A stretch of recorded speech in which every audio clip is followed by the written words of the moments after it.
তুই দুনিয়াতে হক মেরে খাইছিস। আমাকে মাফ করে দাও।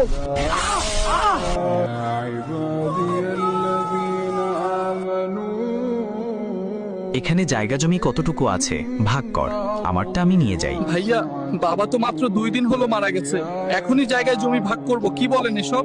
বেশি কথা কইস না, আমি গিয়ে পাটোয়ারি সাপকে নিয়ে আসি। যাই পাটোয়ারি সাপকে কিছু টাকা খাইয়ে বেশিরভাগ জমি আমার নামে নিয়ে নেই। পাটোয়ারি সাপ, বাবা তো মারা গেল, তাই ভাবছি জায়গা জমি ভাগ করে ফেলি, তাই আপনার কাছে আসা। এই নেন পাটোয়ারি সাপ, হালকা পাতলা, বাকিটা পরে দিব। দূর সুজন মিয়া, তুমি খালি শরম দাও। আচ্ছা চলো চলো।